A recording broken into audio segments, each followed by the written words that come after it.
Executivo angolano prevê atribuir mais de 50 concessões petrolíferas até 2025.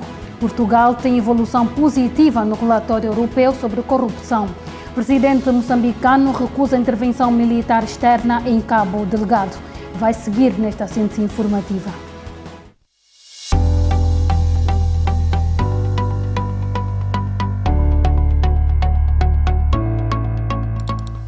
Ao vivo em 3, 2, 1.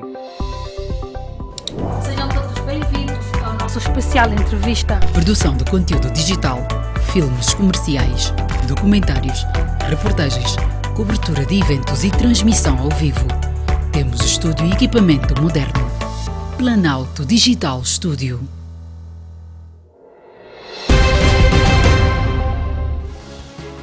Seja bem-vindo ao desenvolvimento. O Executivo angolano prevê atribuir até 2025 mais de 50 concessões petrolíferas. O plano foi tornado público hoje, dia 12, em Luanda, pelo Ministro dos Recursos Minerais e Petróleo, Diamantino Azevedo.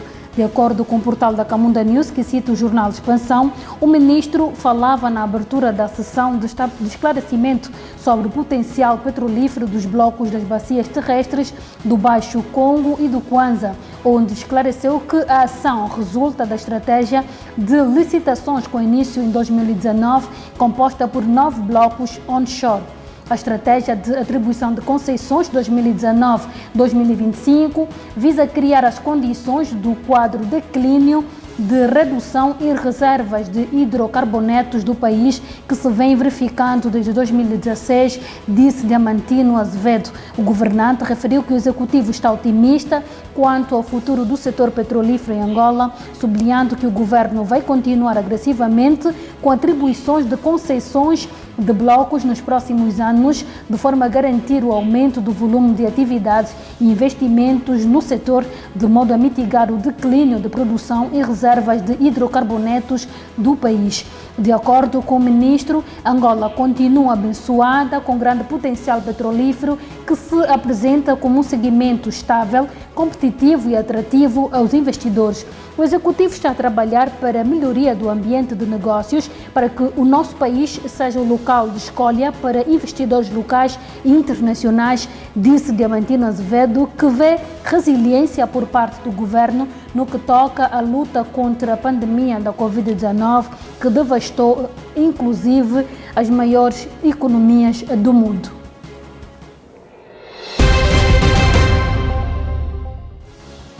Portugal está a ter uma evolução positiva no cumprimento das recomendações do Grupo de Estados contra a corrupção do Conselho da Europa.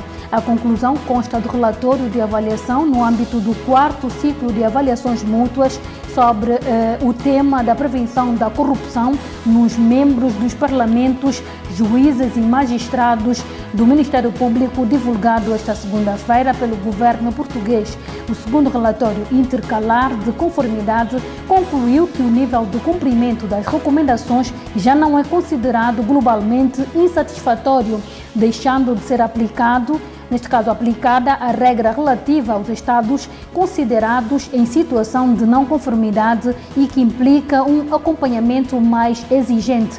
O relatório foi discutido e aprovado na 87ª reunião plenária deste grupo, que decorreu entre 22 e 25 de março por videoconferência, a quando da discussão do primeiro relatório intercalar de conformidade em 2019. O Grupo de Estados contra a Corrupção do Conselho da Europa concluiu que apenas uma das 15 recomendações tinha sido implementada de forma satisfatória e que das restantes recomendações, 8 tinham sido consideradas parcialmente implementadas e 6 não tinham sido implementadas, revela o Ministério liderado por Francisca Van Dunen. No relatório agora aprovado, 3 recomendações foram consideradas implementadas de forma satisfatória, 7 não consideradas parcialmente implementadas e 5 continuam por implementar, uma sobre membros do Parlamento, 2 sobre juízes e 2 sobre o Ministério Público, sublinha o Ministério. Assim, passa a ser satisfatória a implementação da recomendação relativa à necessidade de assegurar que o quadro jurídico que rege a redistribuição dos processos e a reafectação dos juízes seja coerente, sustentado por critérios objetivos e transparentes e que salvaguarde a independência dos juízes, tal como a recomendação sobre a necessidade de assegurar que as regras que regem a hierarquia e as competências do Ministério Público correspondem ao novo mapa judiciário e protegem os magistrados do Ministério Público contra interferências indevidas ou ilegais dentro do sistema. No entanto, a recomendação sobre a previsão de normas de conduta profissional claras, aplicáveis e publicamente disponíveis para todos os procuradores e que sejam utilizadas, nomeadamente como base para promoção, avaliação e ação disciplinar, é ainda considerada só parcialmente implementada. Portugal tem agora de apresentar um novo relatório até 31 de março de 2022 para demonstrar as ações e as medidas tomadas para dar cumprimento às recomendações parcialmente implementadas e não implementadas.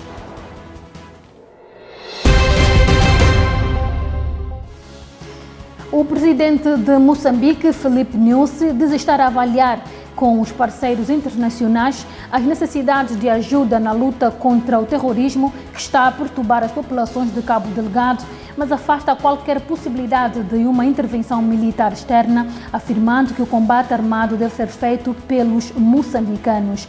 Vários analistas e partidos na oposição criticam a posição do presidente Filipe Nyusi, dado a fragilidade do exército moçambicano, e defendem uma intervenção militar conjunta com outras forças militares no quadro da cooperação internacional.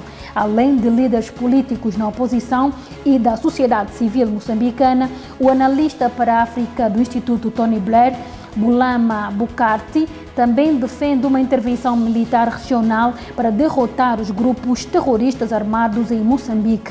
No entanto, o chefe de Estado, Filipe Nyusi, reconhece a capacidade dos terroristas, mas insiste que apenas os militares moçambicanos devem lutar para expulsar os terroristas daquele território e considera não se tratar de orgulho vazio, mas de sentido de soberania.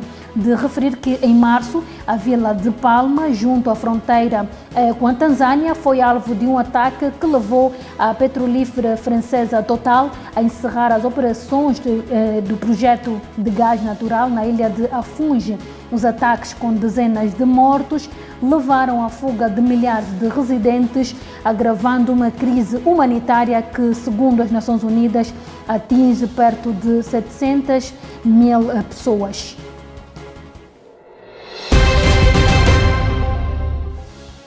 Foi então a nossa síntese informativa. Se quiser rever estas e outras notícias, é só acessar o portal da Camunda News.